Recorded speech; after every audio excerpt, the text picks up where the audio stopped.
Hello, hello, hello. Ẹ̀yin èèyàn mi. A kú ìsinmi ẹní o. A kú gbogbo ẹ̀ ṣe ń lọ. Bẹ́ẹ̀ ni. Ṣé mọ̀ pé a sọ fún wa níjọ́ tí àwọn elétí lápá àwọn ìyàwó kábíyèsí, àwọn counterfeit ìyàwó tó ń sọ wípé wọ́n ń gbógun ti Naomi, tí Tóbi lọ fọ́go, tí ìtọ̀hún yẹn náà, tí gbogbo wọn bẹ̀rẹ̀ sí ní ṣòṣì nítorí Naomi. Tẹ́ bá gbàgbé mo ti ṣàlàyé yẹn fún yín. Wọ́n ṣe fẹ́ kí Naomi kó fara balẹ̀ láti fẹ́ kábíyèsí. Wọ́n ní àfi tí Naomi bá kúrò láàfin fún wọn. Ìgbà tí ó wá ṣe é ṣe. Now, ẹ mọ̀ pé tẹ́ bá gbàgbé, wọ́n ní Gbénró kò gbà ó. Wọ́n àti kábíyèsí wọ́n gbọ́n omi sí omi òtó. Torí kábíyèsí sọ fún wọn pé ẹ tí gbàgbé pé àwọn youth Àkúrẹ́ pé wọ́n lọ sun mọ́tò Mariam, wọ́n sọná sí i. Wọ́n ṣàṣe báṣubàṣu. Ìgbà tí ọlọ́pàá dẹ̀ gbé àwọn olórí yẹn Tóbi àti Mariam tó ti wọ́n mọ́lé. Ìjọ́ kejì ṣá, condition tí Gbénró fún wọn. Torí Gbénró ló discipline wọn yìí. Kábíyèsí bí àti kábíyèsí ò ti ẹ̀ lẹ́nu ń bẹ̀. Torí Gbénró ó ti dúró tán báyìí. Ó lóhùn kò tí ì fẹ́ gbọ́, kò tí ì fẹ́ gbà. Ṣé mọ̀ pé Gbénró, ẹ kúkú mọ̀ pé ọmọ ńlá ni, kúrà ni láti ilẹ̀ tó ń bá kábíyèsí fà. Bẹ́ẹ̀ ni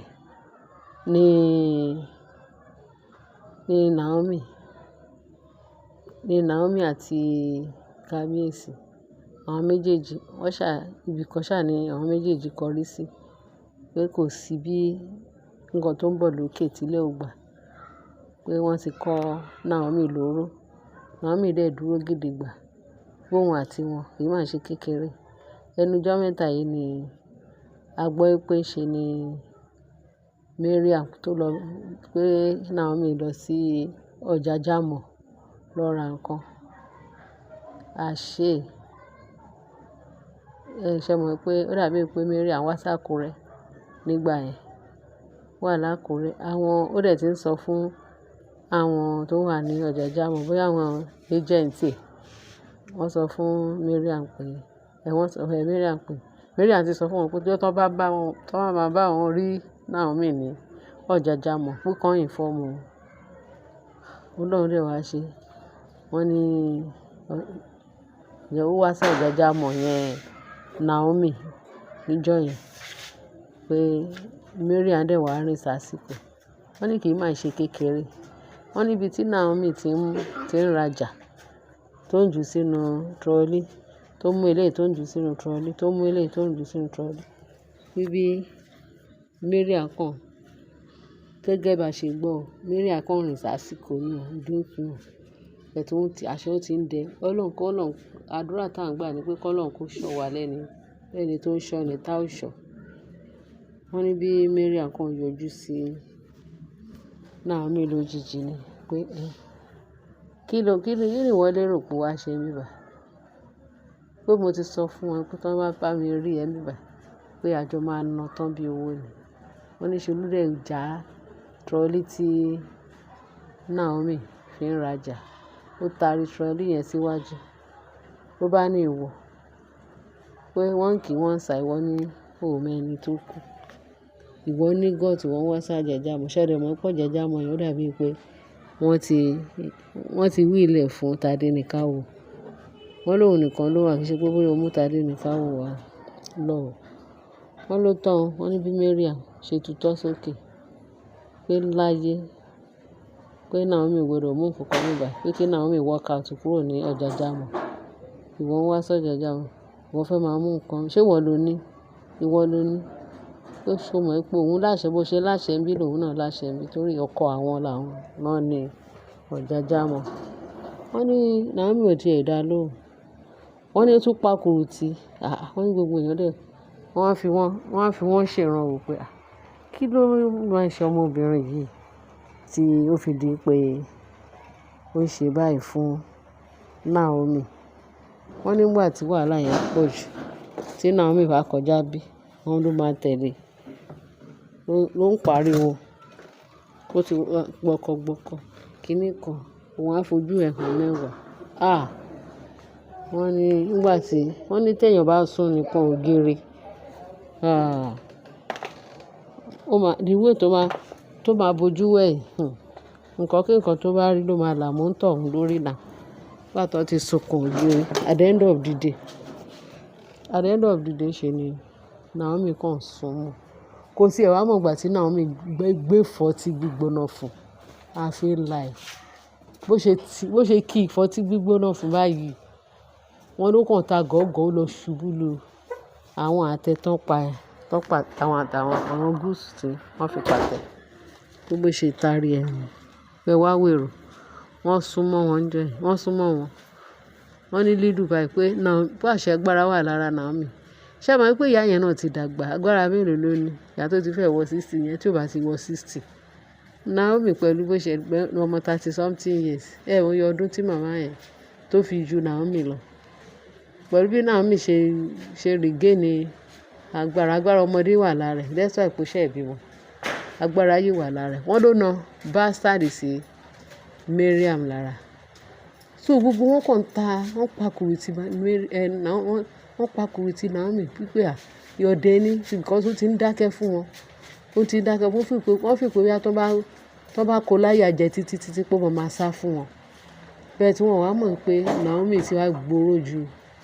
Wọ́n ti sunkún ògiri, ó ti di àgbò tó tàdí bẹ́yìn tó lọ máa gbára wa. Wọ́n ní nísìnyí pé nǹkan tí Naomi ń ṣe fún wọn pé kò ṣeé kó. Wọ́n ní òun gan ti fẹ́ máa kó wọn láyà jẹ ńsìn torí wọn ò mọ nǹkan tán lè bá lọ́wọ́ Naomi pẹ̀lú bọ́n ṣe ń gbógun tì. Bí ṣe ń gbógun tì, wọ́n tún máa fẹ́ sọ pé wọ́n fẹ́ nà.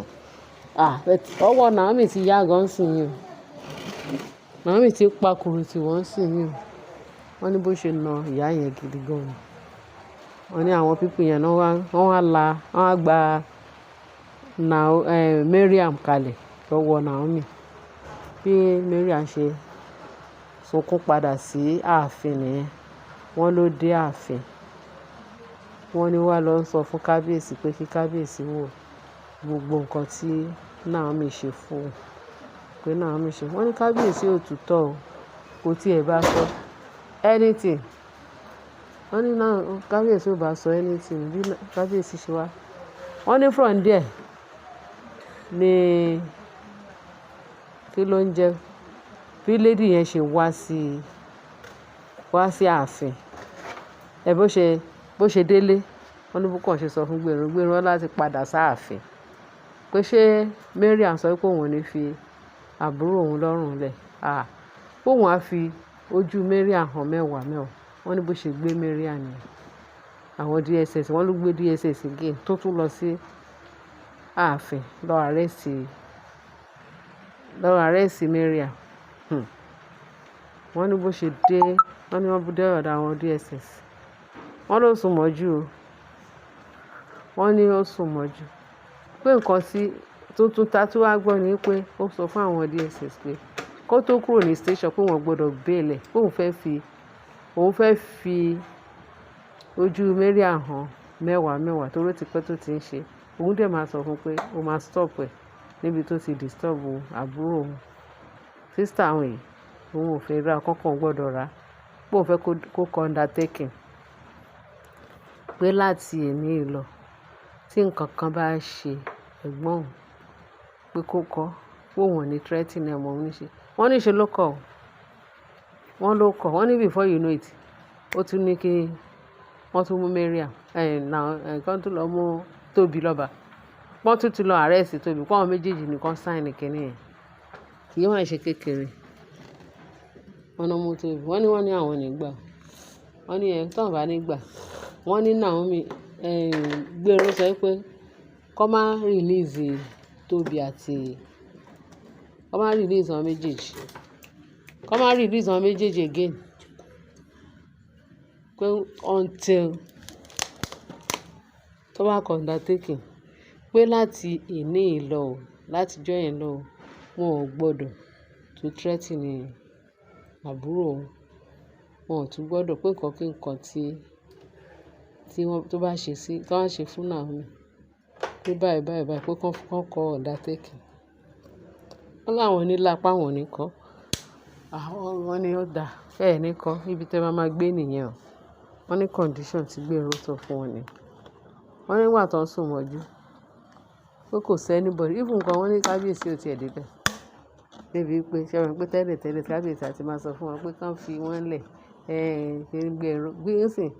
Wọ́n ní kábíyèsí òun àti Gbénró kábíyèsí ò tiẹ̀ tó ẹni tó tiẹ̀ lè torí Gbénró ó tough kábíyèsí o. Gbénró ó ti pẹ́ ta ti ń gbọ́ pé ó tough o. Gbénró tough kábíyèsí.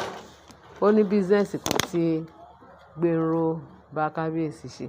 Wọ́n ní Gbénró kàn ṣe owó yẹn mọ̀kùmọ̀kù. Kò fún ní profit àti owó àti ojúwòye kíní kan. Táwọn méjèèjì ṣé wọ́n nítorí pé àná ó ṣàfojúfò. Láti ìgbà àwọn méjèèjì wọ́n wà ìgúntẹ̀. Ṣó yé wa? Ó ti pẹ́ ìyẹn tipẹ́.